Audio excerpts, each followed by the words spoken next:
नमस्ते श्रोतागण। कहानी चैनल में आपका स्वागत है। आइए सुनते हैं उषा प्रियमवदा जी की कहानी पेरम्बुलेटर।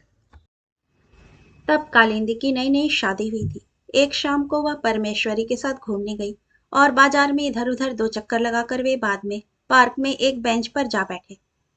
थकी कालिंदी ने झुककर देर से गड़ता हुआ सैंडल का बक्सुआ ढीला कर दिया और एक लंबी सांस छोड़कर बेंच से टिक गई। परमेश्वरी ने अपने घुटनों पर रुमाल बिछा दिया और जेब से एक मुट्ठी मेवा उस पर रखता हुआ बोला, खाओ। कालिंदी की उजली आंखों में कभी कभी लाज के डोरे उभर आते थे। अब तक खुल्लम खुल्ला सबके सामने पति के साथ आजादी से बैठने की आदि नहीं हो पाई थी। वह शर्मीली आंखें उसने उठाकर एक बार परमेश्वरी को देखा, फिर एक काजू उठाकर मुंह में डाल लिया और आंखें सामने गड़ा दी। हवा में ठंडक आ गई थी। जाड़े के फूलों में कलियां फूट चुकी थी और पनसुट्टी के झुरमुट में बड़े बड़े लाल फूल झूम रहे थे। कुछ दूर पर कुछ बच्चों की गाड़ियां खड़ी थीं और तीन चार आयाएं आपस में बैठकर बातें कर रही थी। परमेश्वरी ने भी उधर देखा, फिर जरा सी मुस्कुराहट उसके होठ छू गई। तुम्हें भी खरीद दूं एक पेरम्बुलेटर? कालिंदी कानों तक लाल हो गई। सायास आंखें उठाकर परमेश्वरी को देखा। हटिए, बड़े खराब हैं आप, और थोड़ा दूर खिसक कर बैठ गई। परमेश्वरी हंस दिया और उसकी दुष्टतापूर्ण हंसी कालिंदी के दिल में हिलोरे लेती रही। कुछ महीनों बाद जब घर का काम समाप्त कर कालिंदी थकी सी अपनी चारपाई पर लेटी तो परमेश्वरी ने कहा, एक बात सोचता हूँ। कालिंदी के कान चौके में काम करती मेहरी पर लगे थे। बर्तन मांजने की आवाज बंद हो गई थी। कहीं चीनी न निकाल ले डिब्बे से। सोचते हुए कालिंदी ने कहा, दफ्तर के जोशी जी की बदली हो गई है। फालतू सामान निकाल रहे हैं। बच्चे की गाड़ी भी है, सस्ती मिल जाएगी। चौकी में नल गिरने लगा था और बर्तन धोने की आवाज आई, इसीलिए पूरा ध्यान परमेश्वरी की ओर दे उसने कहा, नहीं भाई, हम पुरानी चीजें नहीं लेंगे।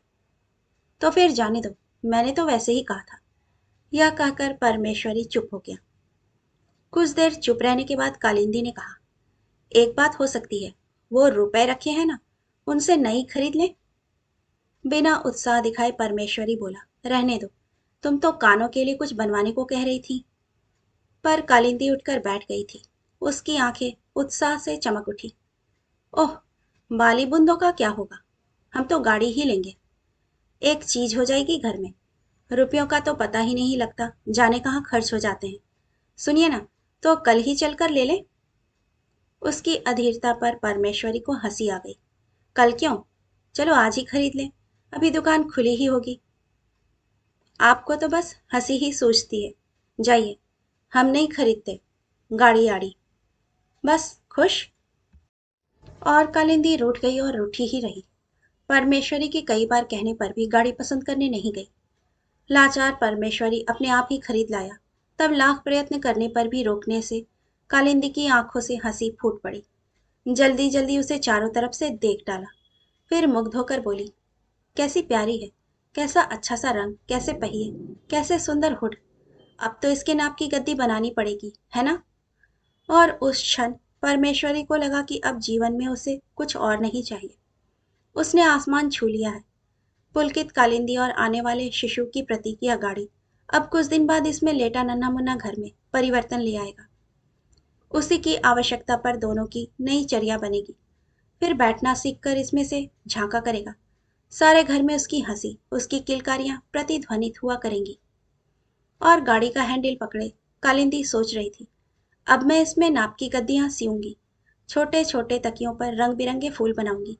उसकी आंखें परमेश्वरी की आंखों से मिली और दोनों अपने अपने सपनों की अमूल्य निधि को संजोए मुस्कुरा दिए। छोटा सा घर था, सीमित आय, पर कालिंदी वहां की रानी थी। काम धंधा समाप्त कर लेट जाती और कभी कभी कुछ करते करते भी हाथ रुक जाते और एक गोल सा चेहरा आंखों के आगे आ जाता, उसकी पीठ पर भार देकर ठुनकता हुआ, उसके हर काम में विघ्न डालता हुआ। जितनी बार कमरे में जाती एक नजर गाड़ी का जरूर डाल लेती। उसके दिन एक मधुर उत्सुक आशा में बीतते जा रहे थे। परमेश्वरी को तब ऑफिस में कुछ देर हो गई थी। छुट्टी पाकर मजे में कुछ गुनगुनाता हुआ वापस लौट रहा था।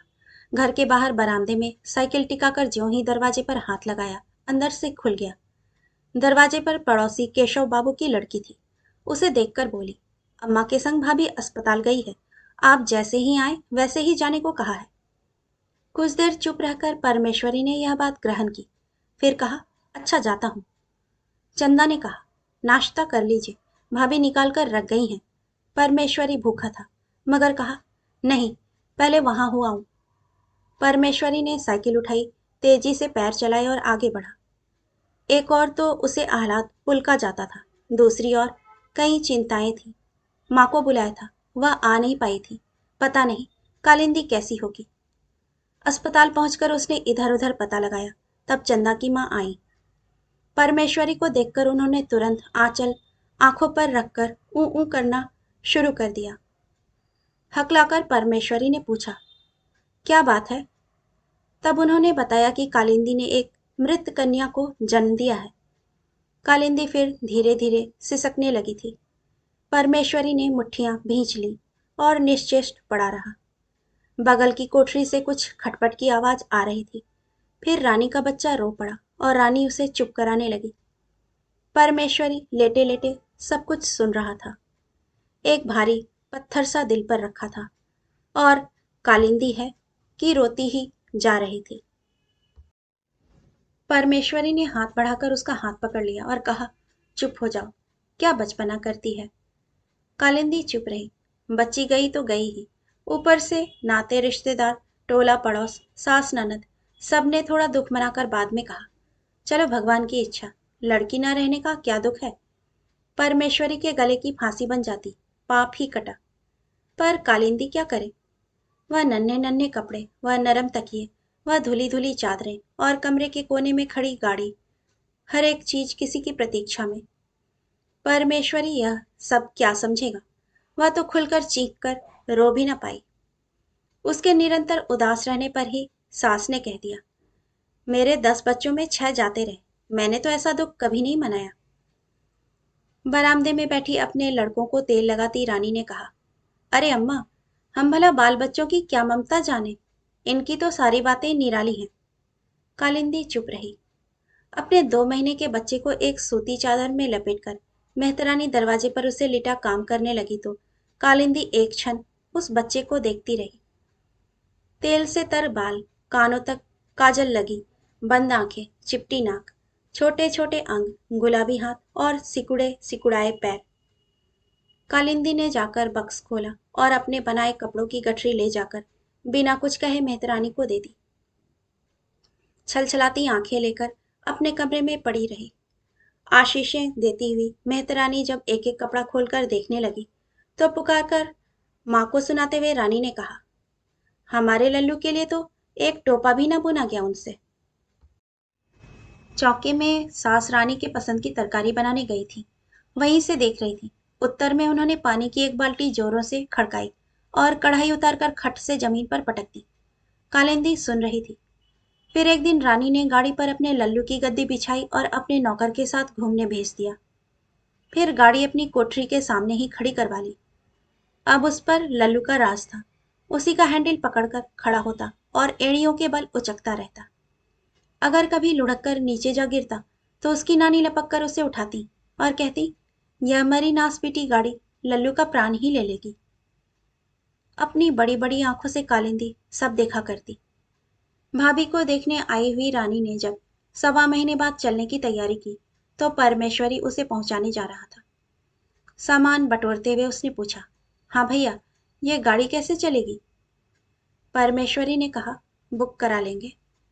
रानी उसका रुख देखकर खुश होकर बोली, हाँ, लल्लू को बड़ा आराम रहेगा, उसकी आदत पड़ गई है, फिर यहाँ तो बेकार ही पड़ी रहती है। कालिंदी चौके के दरवाजे पर जा खड़ी हुई और कंपित कंठ से कहा, गाड़ी तो बीवी नहीं जाएगी।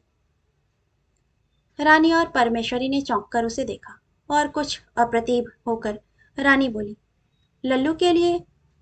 कालिंदी चुप खड़ी रही। उस अचानक आ गए तनाव के बीच परमेश्वरी की मां गरज उठी, कैसे नहीं जाएगी? आई वहां से, जा रानी ले जा, देखे क्या करती है। कालिंदी वापस चौके में लौट गई। गीली पलकों से धुएं से गहरी काली दीवार को देखा और फिर चमकते धुले बर्तनों की पात को, जो नीरव निश्चल सब कुछ देख रहे थे। खुली अलमारी में रखे चीनी के डिब्बे पर से असंख्य चींटियां बड़ी संलग्नता से चढ़ उतर रही थी। एक गहरी सूखी सिसकी उसे हिला गई और उसने असहाय विवश आंखें छत की ओर उठाई, जो वहां की पुरानी काली घन्नियों से टकराकर नीचे जा झुकी। बाहर मुंह फुलाए रानी अपने कपड़े तहा रही थी। परमेश्वरी चुप था। सास अपनी कोठरी में चली गई। एक विचित्र से बनावटी सन्नाटे ने सबको घेर लिया था।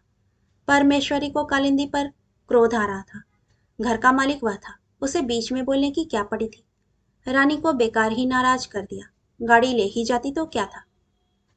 सामान बंध गया। गाड़ी बरामदे में खड़ी रही, उपेक्षित सी, अपमानित सी। हैंडल में लल्लू का जो झुंझुना झूलता था वह रानी ने उतार लिया था। बस काला डोरा लटक रहा था। वह एक झुंझुना मात्र ही उतर जाने से लुटी सी लग रही थी। परमेश्वरी ने पूछा, गाड़ी नहीं बांधी रानी? चलने के लिए रेशमी साड़ी पहने, सिंदूर की बिंदी लगाए रानी तैयार खड़ी थी। उपेक्षा से बोली, ओह, रहने दो भैया, लल्लू की उम्र बड़ी हो, उसे 2500 गाड़ियां मिल जाएंगी। परमेश्वरी ने जाते समय कालिंदी की तरफ देखा भी नहीं। जब तांगे के पहियों की आवाज सड़क के कोलाहल में डूब गई, तब भी कालिंदी मर्माहत नेत्रों से दरवाजे पर टिकी खड़ी रही। कुछ दिन बाद सास भी अपने छोटे लड़के के पास चली गई और घर में रह गए परमेश्वरी और कालिंदी। बहुत प्रयत्न करने पर भी कालिंदी पहले सी नहीं हो पाई थी। अब उसकी आंखों में गहरा गांभीर्य आ गया था, जिसमें कभी कभी दर्द के डोरे उभर आते थे। परमेश्वरी ने मुंह सिकोड़कर कहा, तुम भी किस चक्कर में फंसी हो? आजकल कोई पढ़ा लिखा आदमी इन बातों पर विश्वास नहीं करता। फिर भी उसने अपने हाथ बाबाजी के प्रसाद के लिए बढ़ा दिए। भस्त्रणापूर्ण दृष्टि से कालिंदी ने उसे देखते हुए एक अमृत और 2 बताशे उसे दे दिए। फिर मंद स्वर में कहा, तो वह सारे लोग बेवकूफी हैं जो उन्हें घेरे रहते हैं? अमृत के फीकेपन पर मुंह बनाते हुए परमेश्वरी ने कहा, दुनिया में बेवकूफों की कमी है? अच्छा, तो उन बेवकूफों में मैं भी सही, कुछ बुरा मानकर कालिंदी ने कहा और अंदर चली गई। परमेश्वरी गंभीर हो आया। कालिंदी पर उसे पहले हंसी आई थी, फिर क्रोध और अब गहन करुणा। पास पड़ोस में आए ही दिन किसी न किसी के बच्चे की छठी बरही हुआ करती थी। पहले कालिंदी कहीं जाने के नाम से खुश हुआ करती थी, फिर धीरे धीरे उदासीन होती गई और अब किसी के घर बच्चे होने का समाचार सुन उसकी आंखें दुखी हो जाती थी, मुख पर छायाएं घिर जाती थी। परमेश्वरी ने भी मन ही मन एक अभाव सा महसूस किया था। पर कालिंदी के दुख का पूरा एहसास उसे तब हुआ जबकि पड़ोस में मुंशी जी के 5 लड़कियों के बाद लड़का होने के उपलक्ष्य में रत जगा था। कालिंदी बहुत जल्दी ही लौट आई और साड़ी बदल कर लेट गई। रात के अंधेरे में जब सारा कोलाहल डूब गया, तब ढोलक की ढप ढप और सम्मिलित स्त्री कंठों का बेसुरा गीत स्पष्ट सुनाई पड़ने लगा। कुछ देर बाद परमेश्वरी ने पाया कि कालिंदी ने तकिए में मुंह गड़ा लिया है।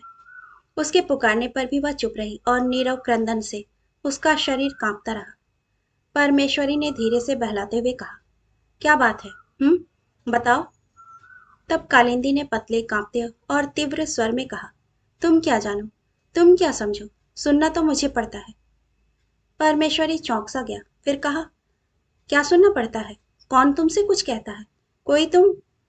कोई तुम और प्रयत्न करने पर भी वह यह उच्चारण न कर सका कि तुम बंध्या तो नहीं हो। उसका बढ़ा हुआ हाथ कालिंदी ने झटक दिया। परमेश्वरी तब चुपचाप उठा और दरवाजा खोल बाहर आ गया। यहाँ गीतों की एक रस आवाज कुछ धीमी थी। सड़क किनारे पेड़ एकदम शांत थे और धीमी बत्तियों पर 2-1 पतंगे मंडरा रहे थे। आसपास घरों की बत्तियां बुझ गई थी और सड़क पर अपनी दुकान बंद कर पान वाला घर जा रहा था और उसके भारी जूते सड़क पर खटखट करते जा रहे थे। दूर एक इक्का जर्जर काया खड़खड़ाता जा रहा था, जिसका घोड़ा थके हुए पैर उठा रहा था और कोचवान रह रहकर खांस उठता था। अगर वह लड़की जिंदा रहती तो कम से कम 7 बरस की होती, परमेश्वरी ने सोचा। अब तक स्कूल भी जाने लगती। फिर दरवाजा बंद करता हुआ अंदर आया। बाहें आंखों पर रखकर कालिंदी निश्चल लेटी थी। परमेश्वरी उससे कुछ नहीं बोला। ताल के स्थिर जल में एक पत्थर जा गिरा और उसकी हिलोरों ने दोनों के जीवन में भारी परिवर्तन ला दिया। परमेश्वरी की नौकरी छूट गई और अवसन्न कालिंदी ने सब और आंख फैला फैला कर देखा। कोई सहारा नहीं दिखा। ससुराल में परमेश्वरी का छोटा भाई था, उसी की तरह मामूली सी नौकरी, माँ को भी साथ रखता था। मायके में 2 भाई 8 बहनें, अपने पास ऐसा कुछ नहीं कि साल 2 साल कट सके। पर परमेश्वरी ने ढांढस दिया, पढ़े लिखे आदमी को कुछ ना कुछ काम तो मिल ही जाएगा। पर दिन बीतते गए, परमेश्वरी को नौकरी नहीं मिली। एक दिन पानी सी पतली दाल और उसके साथ रोटी खाते खाते उसने कालिंदी की ओर देखा। वह दीवार का सहारा लगाए चिंताकुल बैठी थी। काली आंखों पर पलक छाए थे, दुबले मुंह पर अब भी लावण्य की क्षीण आभा थी। परमेश्वरी के गले में कौर अटकने लगा। कहा, विशन बाबू है ना, उन्हें गाड़ी की जरूरत है। मैंने कहा, नहीं ही है तो राजी हो गए। कालिंदी ने एक आर्द्र चित्कार से कहा, नहीं नहीं, मैं गाड़ी नहीं बेचूंगी। उसके हाथ एकमात्र आभूषण अपने गले की चेन के कांटे से उलझने लगे। इसे ले लो, पर गाड़ी नहीं। लॉकेट के मोती बिजली के प्रकाश में एक क्षण चमके। परमेश्वरी ने सिर झुका लिया। जाने दो, मैंने तो यूं ही कहा था, और उठ गया। 8 साल बाद शिशु के आगमन का समाचार सुन परमेश्वरी के होंठ विद्रुप की हंसी से कुटिल हो गए। इस बार प्रसव के लिए कालिंदी को घर जाना पड़ा। उसके आभरण रहित अंग और पीला उदास मुख देखकर उसकी माँ की आंखों में अपने आप पानी भर आया। पर कालिंदी को वहां विचित्र सी राहत मिली। भाई बहनों की हंसी में वह अपनी अगणित चिंताएं भूल सी गई। पर उठते बैठते काम करते करते उसे परमेश्वरी का ख्याल आ जाता। कैसे होंगे, क्या खाते होंगे, कितनों का रुपया देना है, कैसे दिया जाएगा, फिर आने वाला शिशु। पर उन सब के बावजूद उल्लास की एक नन्ही सी हिलोर उठती और उसके मन प्राणों को तरंगित कर जाती। और जब माँ ने उसके पास उसके नवजात शिशु को लिटाया तो कालिंदी सब कुछ भूल गई। सारी पीड़ा, सारी चिंताएं, दिल के ऊपर जमी हुई गहरी काली काई उसके एक कोमल स्पर्श से न जाने कहाँ तिरोहित हो गई।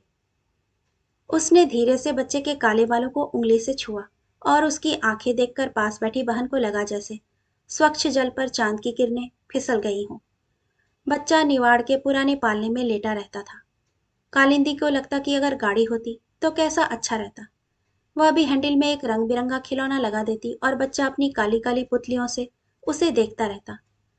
फिर जैसे बर्फ के बीच एक फूल खिल जाए, ऐसा ही कालिंदी को लगा जब उसे परमेश्वरी का पत्र मिला कि नौकरी मिल गई है तो 60 रुपए की, पर कालिंदी चाहे तो आ जाए। कालिंदी माँ के यहाँ रहते रहते ऊब गई थी, सो चलने की तैयारी की। पर परमेश्वरी के पास पहुंचने का सारा उत्साह फीका पड़ गया। घर एक गंदी सी गली में था, सीलन भरी कोठरी, खिड़की खोलने से धूप कम, पड़ोस का धुआं अधिक आता था। आगे खपड़ैल का एक बरामदा। यह घर था। परमेश्वरी बिल्कुल दुबला हो गया था, गालों की हड्डियां उभर आई थी। सामान के नाम पर 2 चारपाई और बेत की 2 कुर्सियां थी। बच्चे को चारपाई पर लिटाकर कालिंदी चुपचाप कुर्सी पर बैठ गई। फिर जब परमेश्वरी की आंखों से दृष्टि मिली तो परमेश्वरी ने सायास मुस्कुराते हुए कहा, आपकी गाड़ी रखी है। 2 दिन पहले तक माथुर साहब मांग रहे थे, पर अब तो हकदार थे, मैंने मना कर दिया। अच्छा किया, उसने धीरे से कहा। ना जाने सफर से या कि ऐसे ही बच्चे को शाम ही को बुखार आ गया। कालिंदी उसे दाबे ढके रखी, सोचा ठीक हो जाएगा, नन्ही सी जान है। दूसरे दिन परमेश्वरी अस्पताल ले गया, दवा दिला लाया। बच्चे ने कुछ मुंह बिगाड़ कर पी, कुछ उगल दी। तीसरे दिन भी बुखार रहा तो मकान मालकिन की बताई दवा कुछ पीस कूट कर पिलाती रही, फिर भी बुखार नहीं उतरा। चौथे दिन शाम को थका थकाया पैबंद लगे, जूते घसीटता परमेश्वरी घर में घुसा तो कालिंदी ने रोकर कहा, यह तो जाने कैसी सांस ले रहा है, जाओ किसी को बुलाकर लाओ। परमेश्वरी वापस गया और एक डॉक्टर को लेकर आया। डॉक्टर ने एक नजर अंधेरे घुटे कमरे पर डाली, फिर बच्चे की परीक्षा करके कहा, ठंड लगने से निमोनिया हो गया है, आप लोग घबराइए नहीं। फिर उन्होंने नुस्खा लिखकर कहा, यह इंजेक्शन है, लाकर लगवा लीजिएगा। बटुए की तह में कहीं दबाया हुआ 5 का नोट निकालकर कालिंदी ने उसकी फीस दी। हाथ में नुस्खा लिए खड़े हदबुद्धि परमेश्वरी ने कालिंदी की तरफ देखा। एक गहरा अंधेरा उसे घेरने लगा। वह दरवाजे की ओर बढ़ा और रुक गया। उसकी उंगलियों ने खाली जेब छुई और शिथिल हो गई। कालिंदी ने बच्चे को गोद में लेकर अच्छी तरह ढक दिया और कांपते कंठ से कहा, खड़े क्या हो, गाड़ी लेकर जाओ और कहीं बेचकर दवा ले आओ। और आंखों पर आंचल रख लिया। कहानी सुनने के लिए आपका धन्यवाद।